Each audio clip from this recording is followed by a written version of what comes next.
CELAC member countries do not include the United States and Canada. The body is widely regarded as an alternative to the Organization of American States, which for decades excluded Cuba. Joining me now, a former permanent representative of Venezuela at the United Nations, Ambassador Diego Arria. He joins us from New York City, and in the studio, Margaret Myers.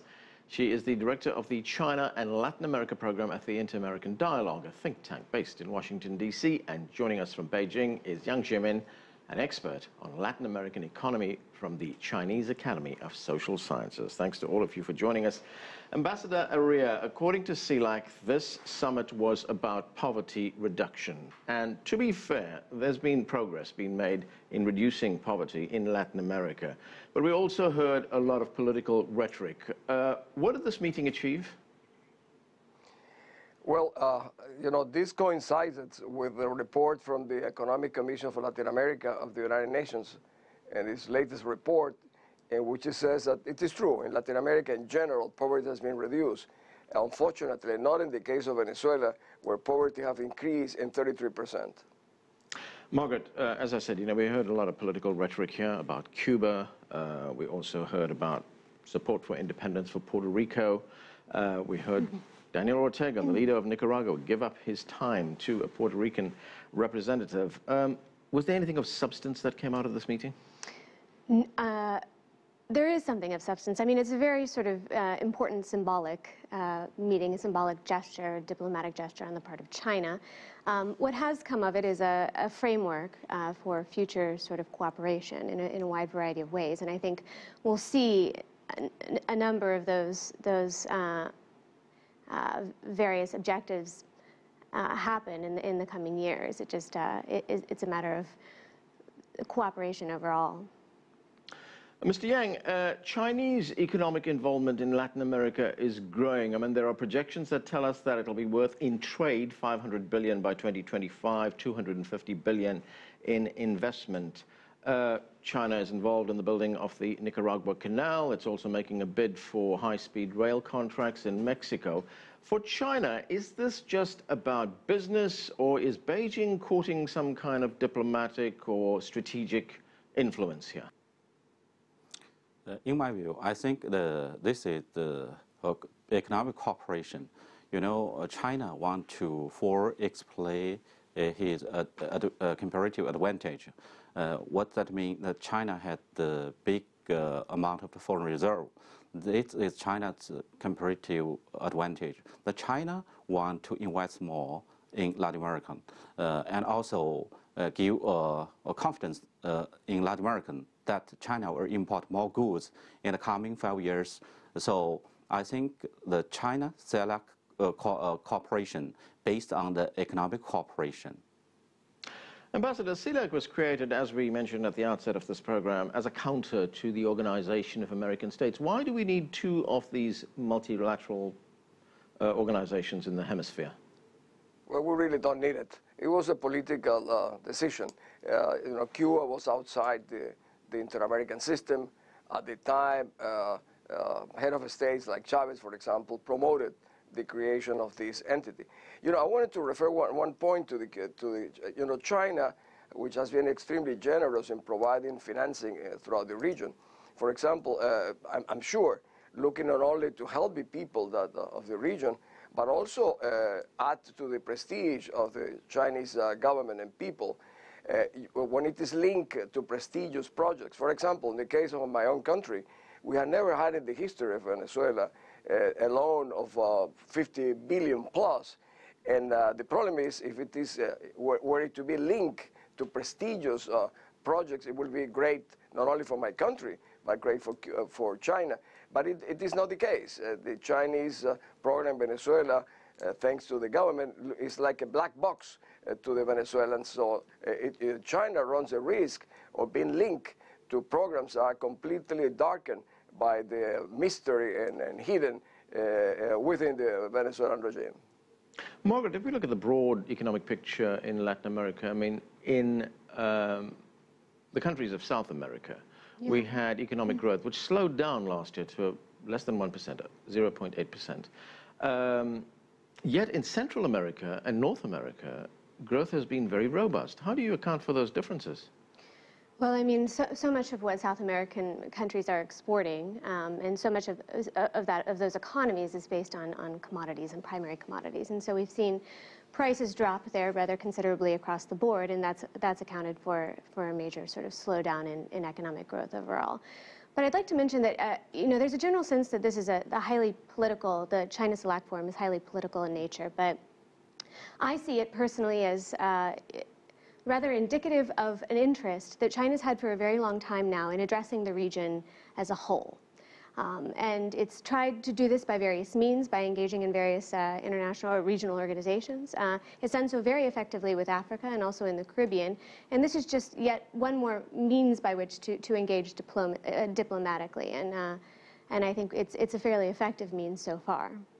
Mr. Yang, I want you to take a listen to what Barack Obama said not so long ago. Let's listen to this, and then I have a question for you. China wants to write the rules for the world's fastest growing region. That would put our workers and our businesses at a disadvantage. Why would we let that happen? We should write those rules. We should level the playing field. Well, Mr. Yang, President Obama, that was referring to Asia and China, of course, the world's fastest growing economy and in the world's fastest growing region. To what extent does what the President was saying extend to Latin America as well? Is this, if I could put it another way, China's pivot to Latin America?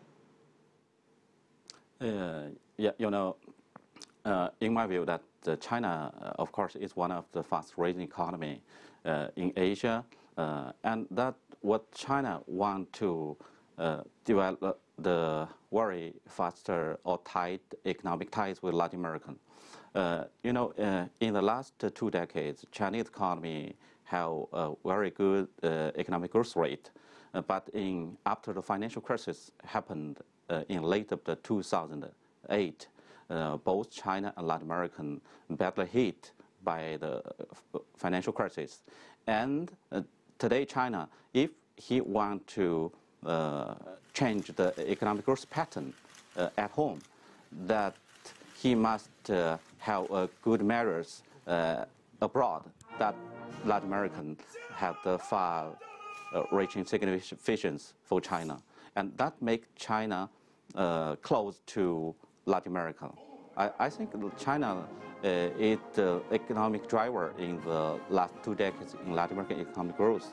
In the future, I think both sides can have very tight economic relations. Ambassador, Venezuela, you know, you've been talking about this, is already the biggest recipient of Chinese aid, something like $40 billion over the past 5 years. Now we have a situation where the oil price is dropping. That's Venezuela's main export. In fact, that's where it earns all its money. That led to a headline in the New York Times this morning, that's Friday morning, in which says, oil cash waning, Venezuela shelves lie bare. Has Venezuela taken on too much here and not diversified enough? You know, Venezuela's income in oil is 96% of the Venezuelan income come from oil. From prices that we had $120 is today at $38. What it reflects is the situation of a country that has been managed in so incompetent manner, and it's been such a corrupt that Venezuela doesn't have today the resources to actually supply basic goods, medicines to the people. This New York Times article today in the front page of the newspaper reflects that Venezuela have to go with the birth certificate, the mothers, in order to buy diapers, or if you are in the queue to buy food, they put you a number in your arm, like in the concentration camps, to make sure that you don't come back again to buy more flour, more milk. This is what the Venezuelan case reflects, is a country that was completely unprepared to face the uncertainties of the oil market. And today, you know, we have an inflation, the highest in the world. It's about 70%. The economy declining, according to the Monetary Fund, for about 7%. So we are in the midst of a major crisis, and China is the biggest creditor that Venezuela has today, 50 billion plus. Margaret, when we look at China's involvement in Latin America, China is now the primary destination for goods coming out of Brazil and Chile, second for Peru and Argentina. Some analysts see this as competition between the United States and China. Is that the case? I mean, in terms of trade, there are very different sort of trade portfolios that you see between China and the United States. I mean, the U.S. trade in Latin America is much larger, first of all, but also far more diversified. Most of the focus on trade in Latin America by China is still on commodities and still focused on a handful of countries in South America, those you mentioned, and then a few others that export primary commodities. Mr. Yang, Bloomberg News, which is a very influential news organization here in the United States when it comes to business and the economy, it says that China's main interest is in business. It has no interest in supplanting the United States. Is that a fair characterization of the relationship between China and Latin America? Yes, I agree with that. You know, China wants to tighten economic ties and also evaluate the overall cooperation with the whole region. I think all the cooperation based on the economic ties. But in my view, maybe if two sides have the solid economic ties in the near future, both sides will have some political or cooperation, or even have some cooperation in the international affairs. Ambassador Arria, let's take a listen to what Luis Guillermo Soles, president of Costa Rica, said about the relationship between China and Latin America. The Latin American bloc is very powerful from an economic, commercial, and environmental point of view. Its geopolitical importance in the coming decades will depend on the conjunction of these factors, in a world where global stress comes from climate change, a new international balance, and from energy and military crises. So, Ambassador, ultimately, from a geopolitical strategic point of view, how important is Latin America to a country like China and indeed to the United States? Well, to begin with, I share President of Costa Rica's views. I think it's extremely important. I believe that Latin America is important for China, not because it's growing not only in North America, but to grow in South America. And besides, there will be the political implication. But China is not trying to export this political model to our region. China, I believe, very intelligently and wisely, have been establishing sound economic relations with most of the countries in the region. There are exceptions. I would note with alarm the case of my own country, Venezuela, where many of these agreements have been done without the legal authorization of the, for example, of Congress, and not thanks to the Chinese, but thanks to the, in this case, of the failure of the regime to comply with the legislation, which will eventually pose problems for the Chinese and its collection of the debts of Venezuela that had not been formally approved by any entity in the country.